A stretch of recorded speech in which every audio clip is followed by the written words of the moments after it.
Se classificando como uma espécie de justiceiro de Deus, Jonathan abordava pessoas, as sequestrava e, sob ameaça, fazia perguntas sobre sexo, religião e vícios. Dependendo das respostas, você seria considerado impuro e esse poderia ser o seu fim. Ao todo, 3 pessoas perderam suas vidas por conta dessas perguntas, e por incrível que pareça, uma sobreviveu. E até hoje guarda traumas e medos do maníaco da cruz, e se lembra do maldito dia em que cruzou com ele. No vídeo de hoje, vamos contar a história de Jonathan, mais conhecido como maníaco da cruz. E aí pessoal, beleza? Meu nome é Bruno Fabio, esse é o Planeta Novo e se você ainda não é um inscrito do canal, vai se inscrever agora e deixar o seu like para ajudar a gente. No vídeo de hoje a gente vai falar sobre o maníaco da cruz e estamos com mais um Brasil Bizarro, então deixa like mesmo, comenta mesmo, ajuda mesmo, porque é isso que faz o canal continuar vivo, tá ligado? Não importa o quanto que a gente trampa aqui do outro lado, se vocês aí não deixarem like, se vocês não comentarem, por mais que vocês curtam e continuem assistindo, vai acabar diminuindo as views, porque vai parar de distribuir os vídeos. E hoje por trás das câmeras a gente tem Digo Blackson. E aí, galerinha, tudo bem com vocês? Blackson. Qual que vai ser a meta de likes pro vídeo de hoje? Eu quero 12.657. 12.657. Cara, ó, a gente vai falar do maníaco da cruz. Quando fala de maníaco da cruz, o que você pensa? Ah, eu penso um cara louco, mano. Provavelmente é um cara bem louco. Primeiro porque é maníaco, né? Isso, Se pelo fosse nome. maníaco da goiaba, também provavelmente não ia ser um cara normal, né, já por causa do maníaco. Mas a gente vai falar desse cara que a gente vai construir ele pra vocês e talvez ele seja bem diferente do que vocês esperam, tá ligado? O medo do maníaco da cruz surgiu lá no Mato Grosso do Sul, no ano de 2008, certo? Numa cidade chamada Rio Brilhante, que fica a 158 quilômetros da capital, que é Campo Grande. Então o interior do Mato Grosso do Sul é um lugar que obviamente é mais fácil de qualquer pessoa cometer um crime, como qualquer interior de qualquer lugar do Brasil, porque tem menos policiamento, tem menos investigação, tem menos recurso para poder ir atrás de quem comete crimes. Então é um lugar perfeito para que crimes como esse, crimes de serial killer, se inicia, entendeu? Apesar de a gente já ter alguns serial killers no Brasil que atuavam, por exemplo, em São Paulo, como por exemplo o maníaco do parque que ia lá pro Ibirapuera, via algumas garotas passando por lá, as convencia de fazer um ensaio fotográfico e assim tirava a vida delas. E cada um desses maníacos e cada um desses caras tem um motivo próprio e a gente tem que entender que muitas vezes não faz sentido. Por exemplo, quando a gente começa a contar a história dele, a gente fala que ele é uma espécie de justiceiro de Deus. Aliás, ele se categoriza assim, né? Como um justiceiro de Deus pode ser um justiceiro de Deus e não crer em Deus, por exemplo. Isso é meio doido, né? Ele não crê em Deus. Ele deu uma entrevista logo depois que ele cometeu os crimes falando que ele não crê em Deus. E como é que ele se intitulava assim, né? Então, entendeu? Então, o que ele fazia? Ele via a palavra de Deus, ele via a mensagem de Deus, e ele falava, eu não acredito, mas tem quem acredite. E quem está acreditando não está cumprindo a palavra de Deus. Então, se a pessoa não estiver cumprindo, eu vou matar por ser impuro. Entendeu? Nossa, mano, que doideira. O primeiro corpo a ser encontrado foi da frentista Letícia Neves de Oliveira, de 22 anos. E quando o corpo foi encontrado, ele estava totalmente nu e foi encontrado num cemitério. Também foi uma característica dos crimes dele. Ele sempre deixava o corpo no cemitério e ele deixou em formato de cruz. Tá? Meu Deus. Por que ele deixava em formato de cruz? Foi perguntado isso pra ele. Ele disse porque as pessoas acreditavam em Deus. Se elas não acreditassem em Deus, nem mortas elas estariam. Então tinha uma série de perguntas que você tinha que responder. Por exemplo, ele falava sobre religião. Fala sobre religião. Aí ele ouvia você falando, aí ele ficava ali julgando. Ah, não, vai morrer. Já pensava assim. Fala sobre sexo agora. Não gostei desse tipo de pensamento. Então se você fosse, sei lá, uma pessoa que seguia a religião da forma como ele queria, ou não fosse religiosa como ele queria, que levasse uma vida sexual regrada como ele queria, tá ligado? E mesmo assim, você tivesse lá um vício de fumar cigarro, por exemplo, se fumasse um derby, você poderia morrer. Porque se você não cumprisse os 3 requisitos, você não ia conseguir fugir das mãos dele. Pô, mas entendeu? era uma pira mó doida, né? Porque esses 3 requisitos era ele fazia. Então, tipo assim, tu não sabia qual que era certo e qual que era errado. Não, ninguém né? nem sabia o que estava acontecendo. Ele não chegava e falava assim, ó, tu vai ter que cumprir isso pra sobreviver. Ele só chegava, sequestrava a pessoa no meio da rua, abordava a pessoa no meio da rua, apontava uma faca pra ela, levava ela pra algum canto, ficava fazendo as perguntas, a pessoa errava, ele esfaqueava a pessoa e estrangulava, entendeu? No caso da Letícia, por exemplo, ela foi encontrada asfixiada, ela foi encontrada em formato de cruz, lembrando que ela morreu 400 metros de casa e ela ia sair com os amigos, então era alguém que estava esperando ela sair, muito provavelmente, era alguém que conhecia a figura dela, entendeu? Então tinha ali detalhes e sinais que mostravam que poderia ter uma motivação, que não seria algo do acaso. Aliás, qualquer tipo de execução tem sempre uma motivação, né? Sim. Mas às vezes, que nem nesses casos, esses caras aqui, eles só saem, encontram uma mulher na rua e pronto, e matam, pronto. Depois dela, ainda tiveram um pedreiro Catalino Gardena, de 33 anos, que foi executado,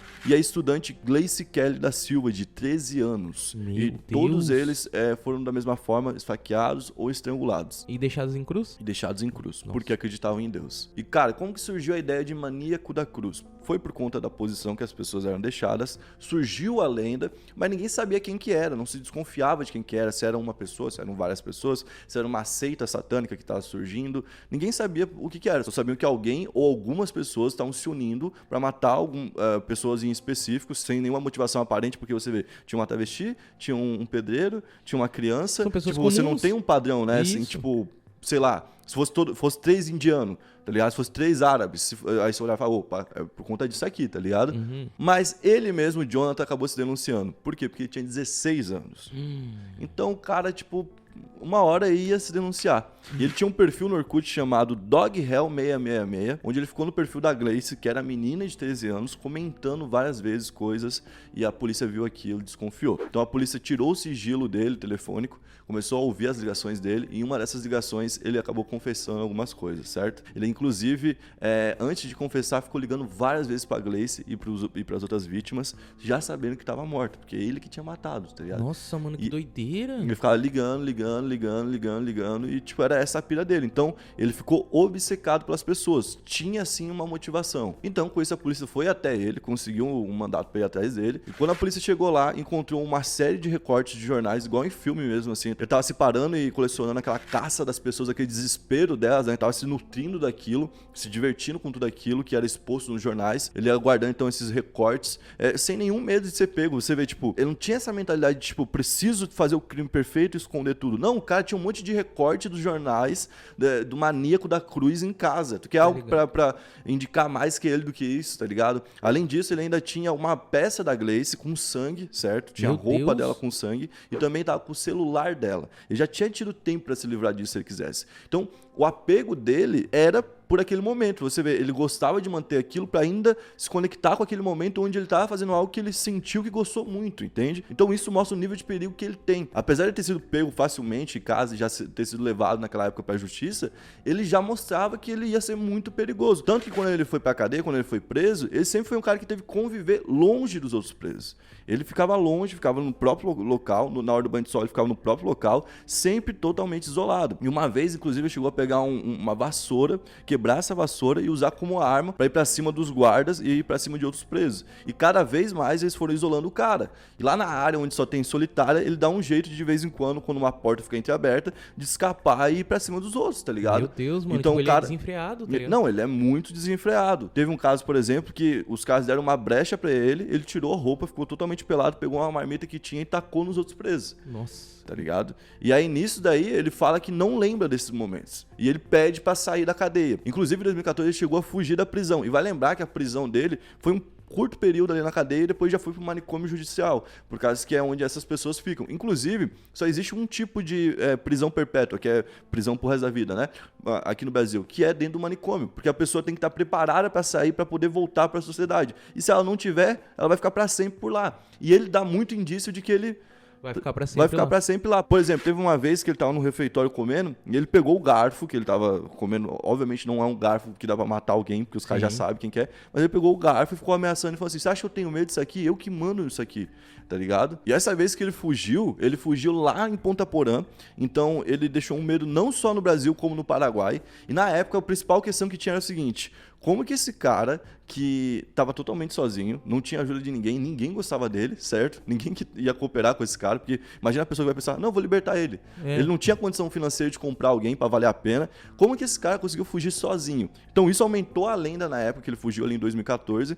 E imagina o desespero das pessoas do Brasil, do Paraguai, daquela região ali, né? Que do nada vira um cara que tinha motivações totalmente aleatórias pra matar qualquer pessoa, solto por aí. E aí você fala, mas esse cara é normal e do nada ele surtou, o que aconteceu? Não, ele já tinha alguns indícios de que algo estava muito errado ali dentro da cabeça dele, como por exemplo, ele já tinha tido algumas consultas com psicólogos e psiquiatras, que é normal, que todo mundo tem que ter de vez em quando, e em uma dessas foi checado que ele tinha alguns probleminhas. Então ele tinha que ir no manicômio pra fazer acompanhamento, tipo, já mais intensivo mesmo, tá ligado? Começar a viver entre a casa e o manicômio, esse era o ideal. Só que não tinha como ele ir para um manicômio nem no Mato Grosso do Sul e nem em São Paulo, pelo menos nenhum chamou ele. Então ele ficou ali nutrindo aquela própria loucura e uma hora ele colocou em prática, entendeu? E uma dessas loucuras que ele já tinha antes é, por exemplo, o ódio contra negros, tá ligado? Tinha um amigo dele da escola que deu entrevista logo depois que ele foi pego, que era negro, e que contou que ele fazia vários comentários assim, rebaixando e falando que, tipo, tinha que acabar com os negros, que negro é sola de sapato, não sei o quê. Umas coisas assim muito, muito pesada, tá ligado? Tipo, caramba, e como é que ele era amigo dele, né? Então, não é que era amigo dele, né? Era um colega da aula ali, eu me expressei mal. Mas, tipo assim, ele já tinha esse ódio. E, cara, de novo, eu já falei isso em alguns vídeos.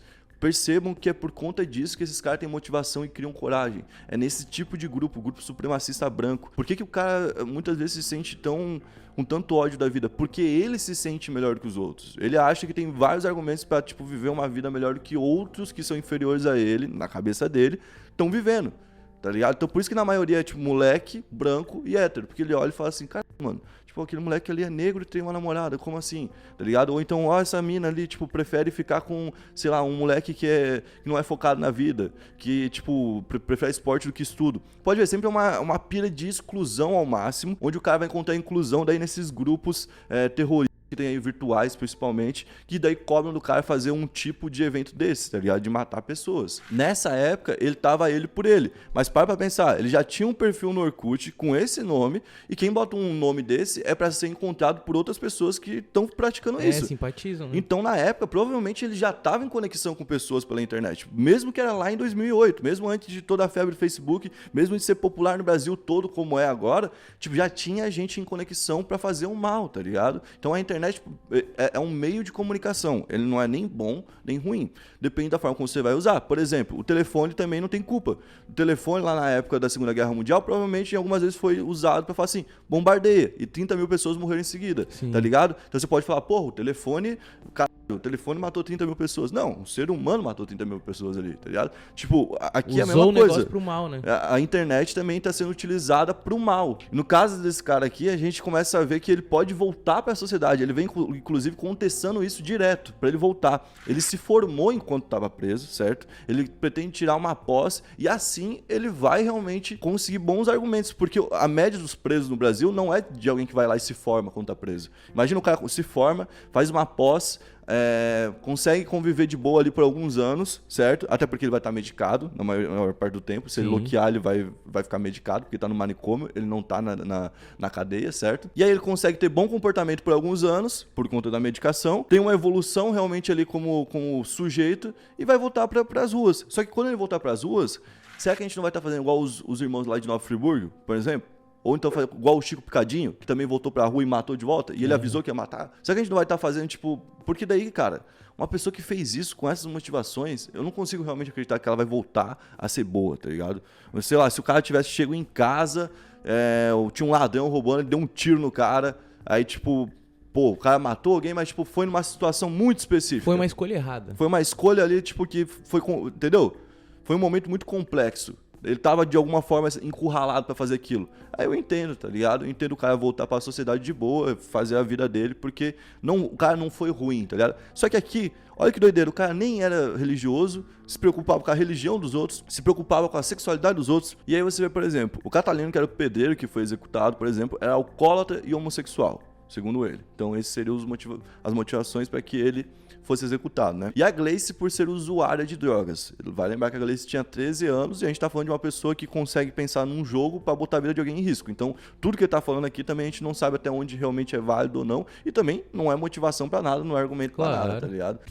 Mas basicamente essa é a história de hoje, essa foi a história do Maníaco da Cruz, mais um Brasil Bizarro. Essa foi uma indicação de vocês, uma história que eu não conhecia. Então, se você comenta, uma hora a sua sugestão vai virar vídeo, vai estar aqui, vai estar com uma produção da hora pra caramba. E a gente curte algumas histórias, assim, contar histórias que não são tão conhecidas, porque a gente acaba estudando, a gente acaba se aprofundando nesses assuntos e cada vez é um aprendizado tanto pra gente quanto pra vocês. Então, comenta bastante que vai ajudar a gente aqui, beleza? Tamo junto, valeu, é nóis.